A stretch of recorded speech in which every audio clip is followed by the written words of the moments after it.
Welcome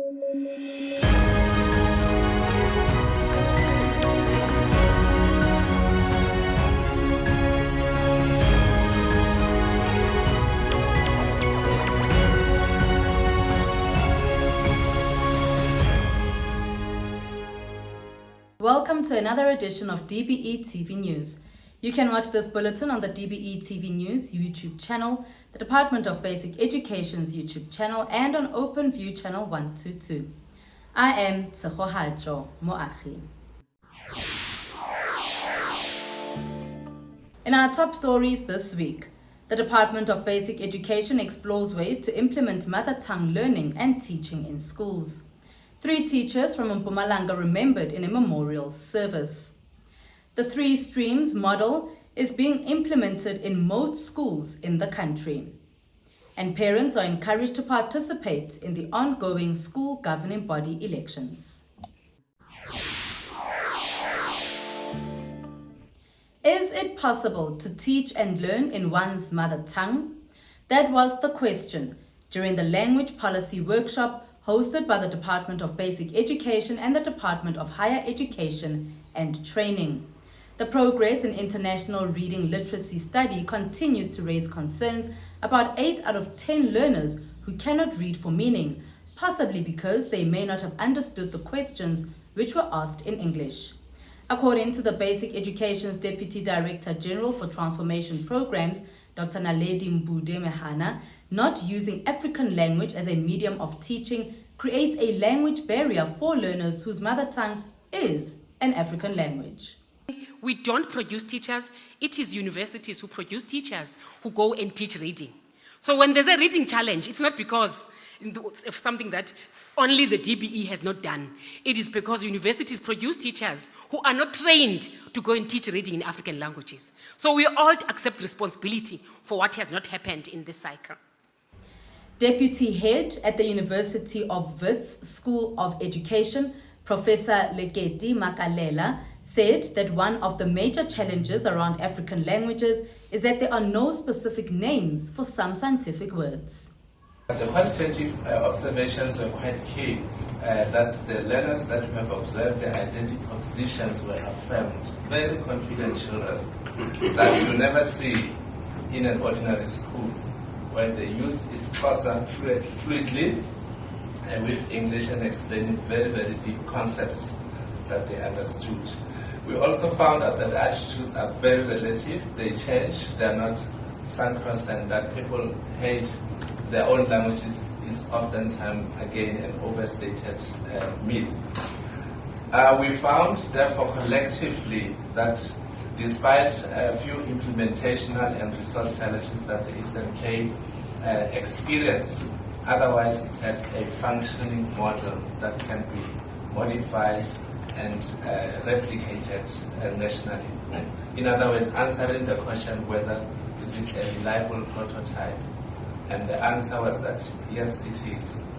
The implementation of the 3 streams model is well underway as the Department of Basic Education and the French Embassy monitored the progress of the model at Tetelo Secondary School and John Orr Engineering School of Specialization in Soweto. The 3 streams model was introduced to accommodate and channel learners who are struggling academically into the non-academic stream.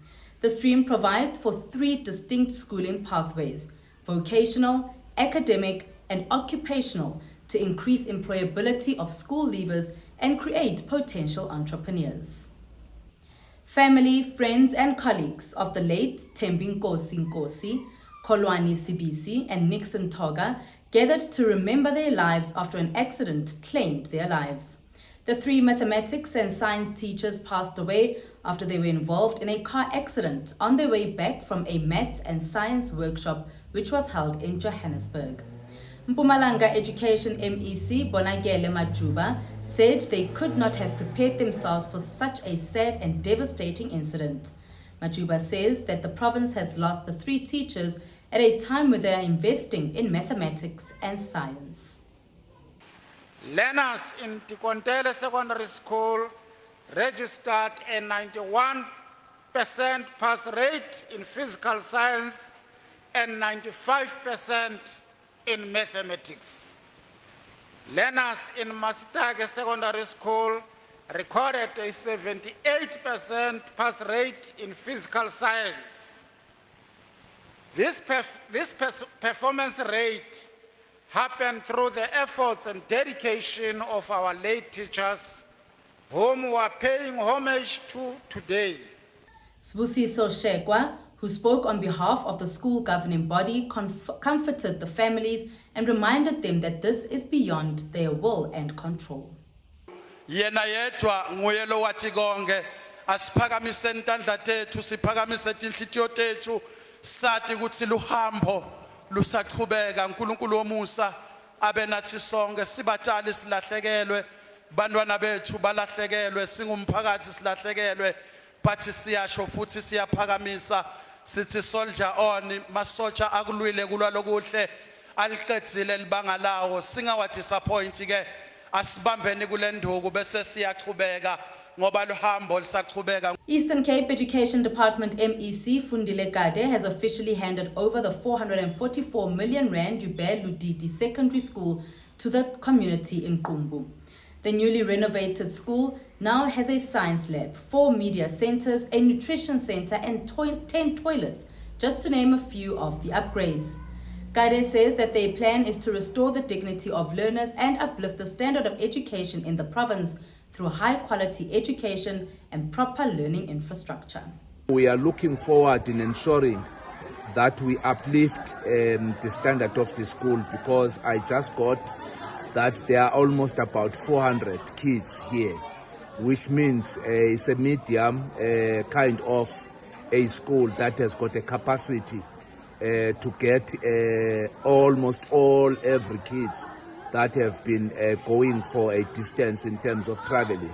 So it is one of those mountains to climb, but of course not a difficult one not to succeed on it. An MTN Foundation representative says their donation of 25 laptops to the school is to promote and empower learners with digital tools, and that the teachers will also receive training on how to use the devices. We have been in a partnership with the Department of Basic Education nationally as the MTN Foundation in order for us to allow or to enhance or to develop access to digital solutions, specifically around education, learner management or learner support and teacher support.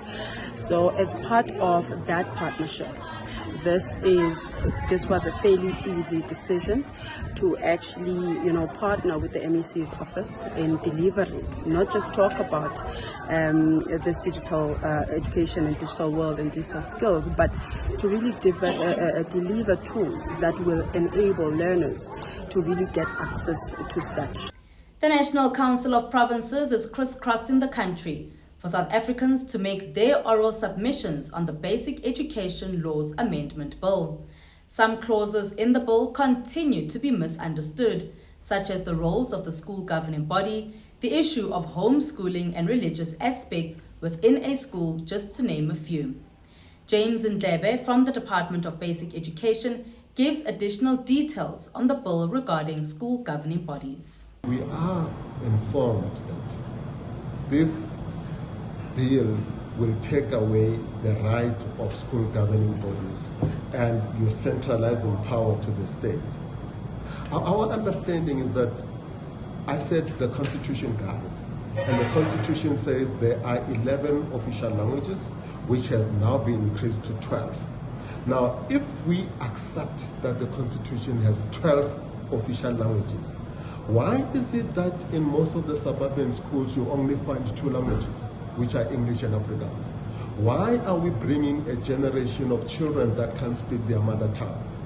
And it has been proven that if you want to succeed in education, bring mother tongue education in schools and the children will learn better. Ndlebe further explained that the bill does not promote teenage pregnancy or abortion.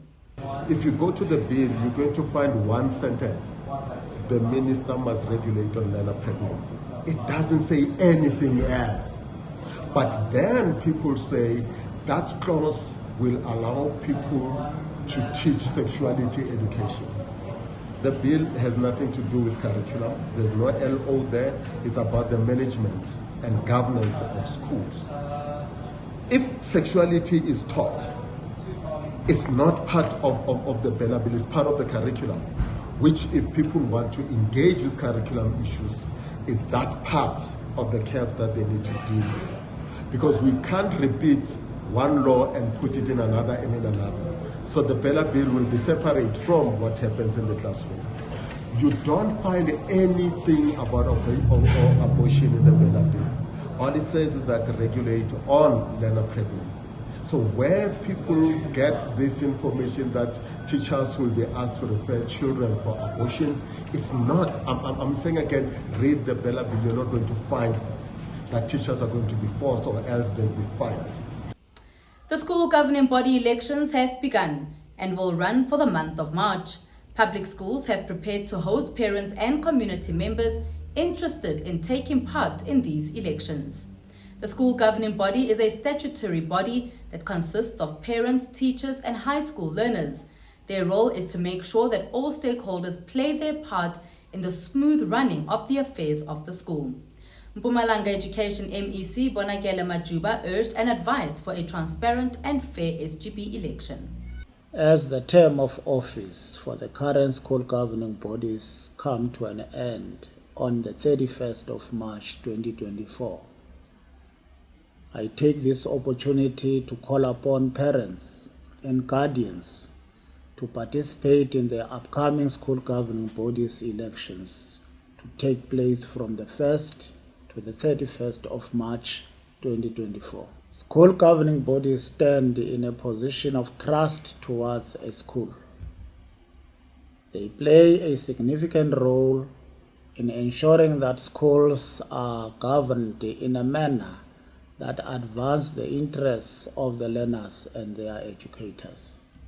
Parents are therefore urged to honor invitations from their respective schools to participate in these elections.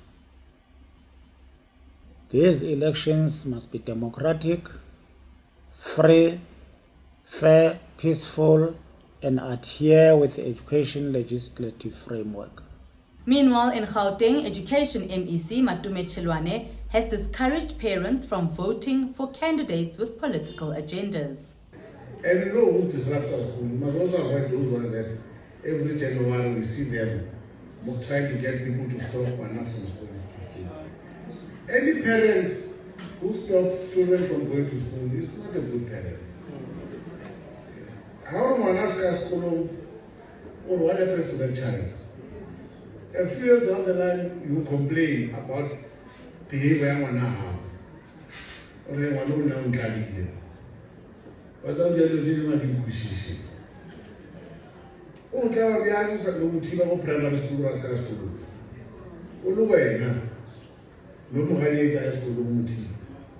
When we return, we find out more about the Western Cape Rapid School Build program. Hey learners in grade R11, feeling stuck or confused? Have you lost learning time in the last while? Well, Tswelopele is back to help you catch up. Find resources on the DBE cloud to use and share. Watch support lessons on TV or on our YouTube channel, where you will find exciting lessons in key grade R to 9 subjects. And for grade 10 to 11, have fun learning in many different subjects. Join our community of learners and teachers, parents and caregivers on Facebook, where there are tips and advice for better learning.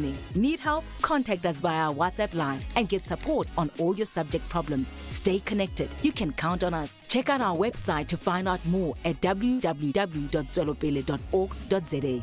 Tswelopele. Welcome back. Now, in a bid to address global teacher shortages, the UNESCO International Task Force on Teachers for Education 2030 and the Department of Basic Education hosted the 14th Policy Dialogue Forum under the theme Addressing Global Teacher Shortages, Dignifying, Diversifying and Valorizing the Profession. This year's meeting addressed issues that may lead to teacher shortages. The Department of Basic Education has, however, continued to emphasize that the country is not facing any shortages, but there are some challenges with specialized subjects within the 3 streams model. Basic Education Minister Angie Motshekga said it is crucial to have the best teachers in schools and in the system in order to deliver quality education. The system of education depends on its teachers. You can have the best facilities. If you have poor teachers, it really is not very helpful. You could have the best teacher under a tree and children will grow and thrive. So it is very central to our focus as a country, and it's in line with most of the things we aspire to do as a country.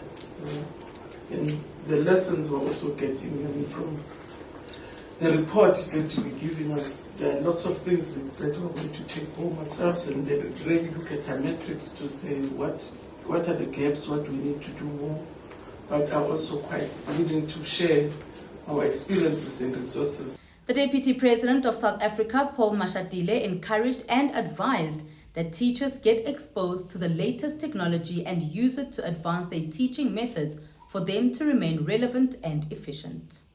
To increase participation in this profession, we should provide competitive compensation and recognize teachers' achievements. This may be achieved by creating a culture that promotes excellence and creativity, as well as cultivating a sense of pride and purpose amongst our educators. We have to do whatever it takes to attract young people with bright minds to this profession and address the issue of teacher shortages. A learner from Limpopo has died after allegedly being stabbed during a fight at Potani Secondary School in the province. Learners from different schools were attending a cultural event when the two learners got into a fight and one of the learners stabbed and killed the other. Limpopo Education MEC Mabungulirule Ramakhanya expressed her concerns over this tragic incident and urged parents to discipline their children and ensure that they are not a danger to other learners at school. Meanwhile, in the northwest, two learners were involved in a taxi accident on their way home from school.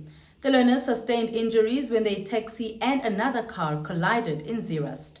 The Provincial Education MEC, Viola Mutsumi, wished the learners a speedy recovery and said that the department will provide the families of the learners with the necessary support. The Western Cape Department of Education is making certain that teaching and learning activities are taking place in a conducive environment. The department's goal is to build 9 new schools and over 490 additional classrooms in areas where there is overcrowding that seems to be progressing well. So far, over 200 additional classrooms have been completed. Western Cape Education MEC David Manir said that the Rapid School Build program will continue to build new schools and additional classrooms to reach their target. We have been hard at work since before schools reopened to find places for learners in the 2024 school year and to complete our extensive infrastructure program to create additional places. So far, we have completed 255 additional classrooms. Learners are already in class at brand new schools in Belha, KwaNakatula, Fisher Haven, Saldanha, Hout Bay and Makassar. New classrooms have been added to existing schools across the province, where demand for placement is high. That's how we end this bulletin this week on the Department of Basic Education's YouTube channel, on the DBE TV News YouTube channel, and on OpenView channel 122. Remember to send through your stories or comments by contacting us on our X page handle at DBE TV News, Facebook DBE TV News, and get up-to-date news on our WhatsApp page DBE TV News. Thank you for watching.